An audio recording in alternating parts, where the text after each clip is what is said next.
know why you are here? Yes. Why are you here? Then hold me for motor one side.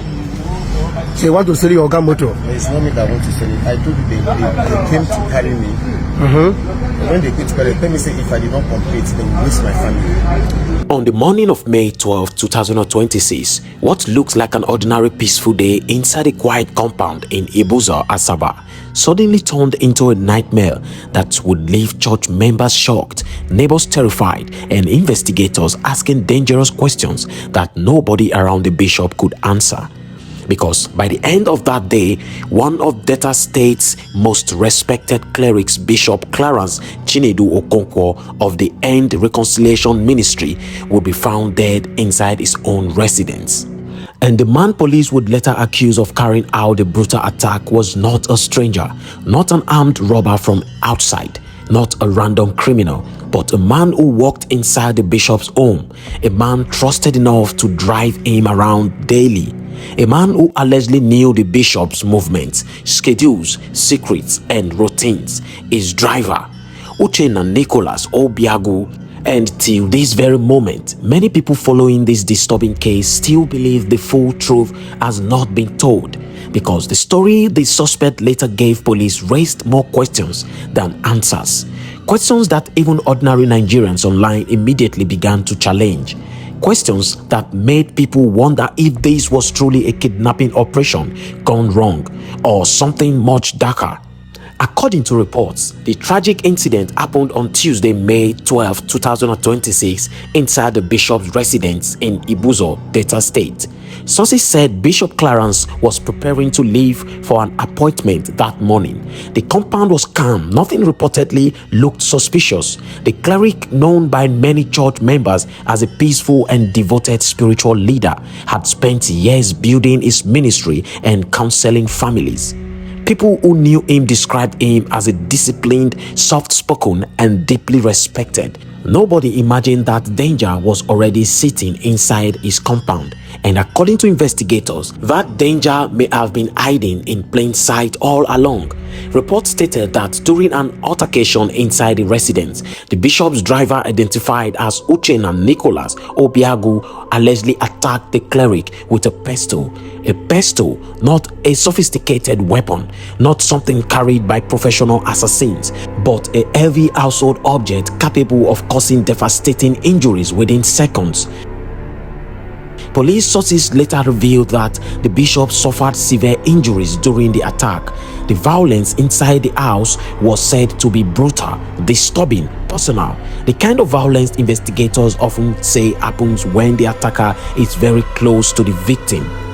But what happened after the bishop's death made the case even more suspicious, because shortly after the incident, the suspect allegedly disappeared from the scene with the bishop's Toyota Land Cruiser SUV, mobile phones, and other valuables, and immediately news broke out. Panic spread among church members and residents. People began asking same question: why would a driver flee with the victim's car after his employer was killed? Why run? Why disappear? Why take valuables? For many people, that alone already looked bad. But then came the suspect explanation, and that explanation would divide public opinion completely. During interrogation, Uchenna reportedly denied directly planning the murder. Instead, he allegedly told investigators a completely different story. According to him, it was about driving the bishop out of the compound for an appointment when they suddenly heard a knock on the gate. The bishop reportedly instructed him to check who was outside, but the moment he opened the gate, he claimed a group of armed men stormed the compound. Some allegedly carried pump-action guns. Others reportedly held then guns. He claimed the men immediately overpowered them, and according to his statement, the attackers struck the bishop on the neck with a gun before taking control of the situation. The driver further claimed the gang abducted both him and the bishop together, and according to him, the criminals collected his phone, searched through it, and even warned him that they knew where his family lived. He claimed the gang threatened to kill him and his relatives if he failed to cooperate with them. At first glance, the story sounded dramatic, terrifying, like the kind of violent kidnapping operation Nigerians have sadly become familiar with. But as details continued to emerge, many people began to notice certain things that simply did not add up. Because according to the same statement, the kidnappers allegedly instructed him to sell the bishop's vehicle for them, not just hide it, not abandon it, sell it for 10 million naira. And that was where many Nigerians immediately became suspicious. People started asking difficult questions online. What kind of kidnappers hand over a stolen luxury SUV to a driver and ask him to sell it himself? As for me, I think this is a very big lie. Why would armed criminals trust someone they supposedly kidnapped to handle their business transaction? Why allow him move around freely enough to negotiate a vehicle sale? And if he was truly under threat, why didn't he immediately report to the nearest police station after escaping? Those questions kept growing louder. Even more disturbing was the fact that police later declared him wanted after he allegedly fled with the bishop's vehicle. Authorities released a public notice identifying him as wanted person Uchenna Nicholas Obiago. The notice stated that the suspect was wanted in connection with the murder of Bishop Clarence James, which occurred on May 12, 2026 at his residence in Ibuza, Delta State. Police further alleged that he had been moving around with a customized government plate number 12AJP, allegedly to avoid suspicion and evade security checks. That revelation shocked many people because, according to investigators, this was no longer looking like the behavior of an innocent victim escaping kidnappers. Instead, police believed he was actively trying to avoid detection. And honestly, for many observers following the case, the explanation simply did not sound convincing, because no experienced armed robbery gang or kidnapping syndicate would casually tell a frightened driver to personally sell a stolen luxury vehicle on their behalf. It sounded very, very strange. Too convenient. Almost like a story created in panic. Many people strongly suspected one of two possibilities. Either Uchenna himself was directly involved with the criminals, or he may have acted as an informant from inside the bishop's home. And if that possibility turns out to be true, then this case becomes even more chilling, because it would mean the attackers possibly had inside information before the operation even began. Information about the bishop's movement, information about the security inside the compound, information only someone close could provide.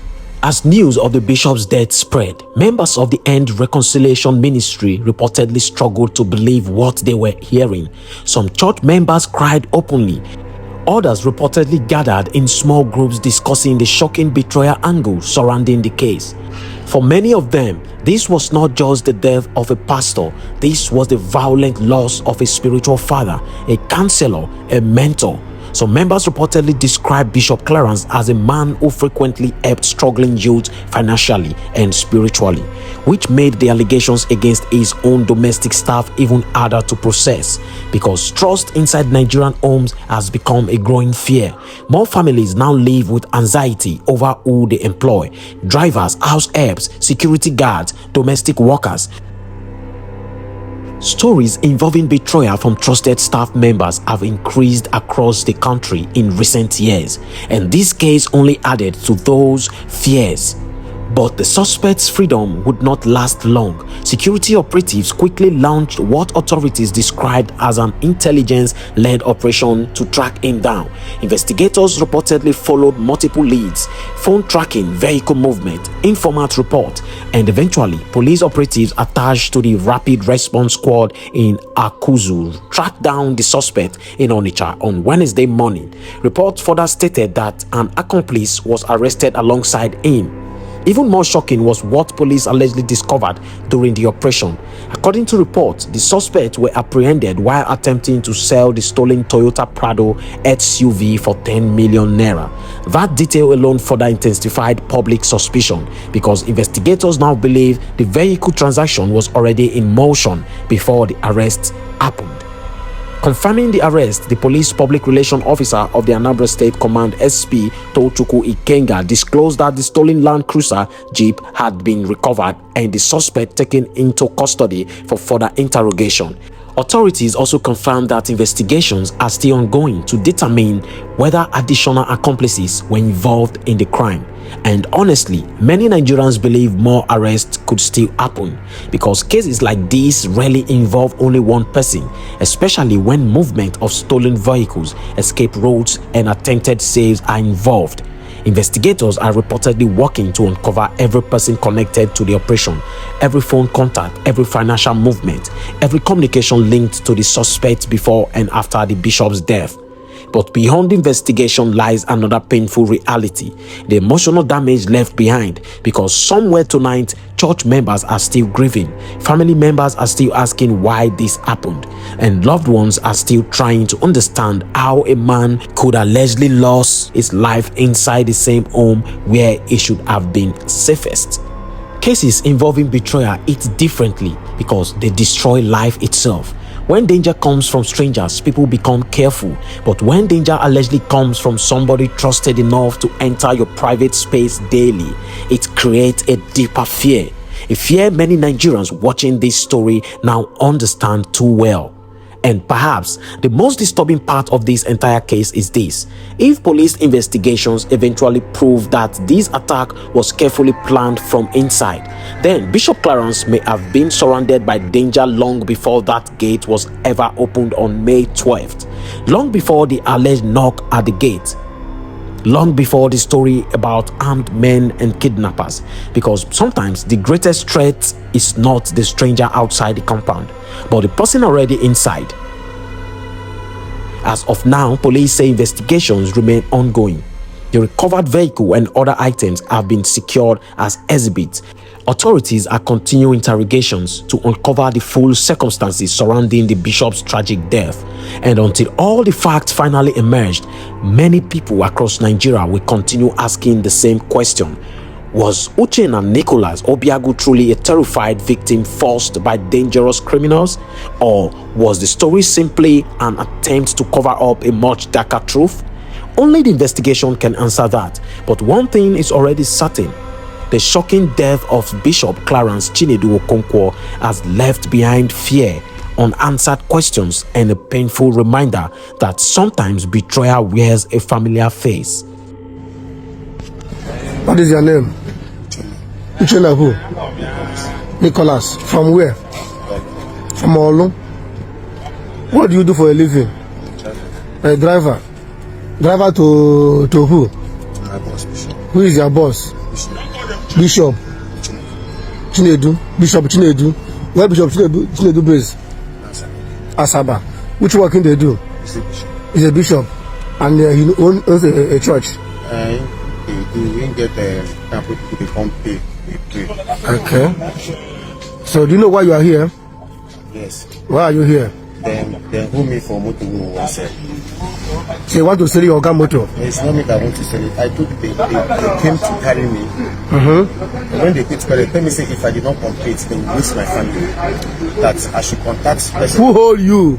Let me say they are kidnappers. They are kidnappers? Yeah, they came with gun. They came with gun. Who was inside the vehicle when the kidnappers came? They are 4 in number. They came. Who is inside the vehicle? We are not in the vehicle, we are in the house. So they blow horn. My boss asked me to open the gate for them. Okay. So he thought that maybe it's his business, people that brought business. So when I opened the gate, they just came outside with gun. This Oka mate with compassion. The next one here, they hit Noga for head. Comfort. Tell me say if I no cooperate, say they will kill me. Now they carry me for motor. Open my phone. They search my phone. Say they know my family from Lagos. Who start the car for them? They cannot get security. Not get security. Yes, they kill them with who? Eh? They kill them. Now we won't take come out. We don't they come out today before Moga Cement and open gate for them. So you know whether your guy don't die now or what? No. I say they just people they tie my eye. They tie my eye now. Hold on. I don't know where are they what's the column. Then now why do you want to sell the vehicle? I know they said that I should sell the vehicle. That as we did they said they watch us like that. Now make I tell say no na wait, they go take somewhere here. The guy even called as the guy they tell me say I don't go call police for them. Because when I call, I tell them say the guy tell me say he get lessons where they now tell my brother say I beg, I no one problem. I'm not doing smart just come out. Say he get lessons where they around here. Say those people now police people. Say I go call police for that. I tell them say I no call any police for now. So before I know what should happen, nah. Where did they drop you before they left? Those people that you mentioned. For that, my brother they direct me, they come. Then they with me then. They with you where? For inside the motor. But we don't see them there now. Where did they drop you? All of us followed that. They followed me that yesterday. When they contact my brother. So when they left the hotel? They no lodge. I don't know where they stay. No where they stay. Ask my brother. And I get outside for that. How much did you wanted to sell the vehicle before? My brother said personal price and 10 million. 10 million. If I said they go find me something inside the make I tell them say, what if I go? What about my order? They go to say me carry remote to go sell.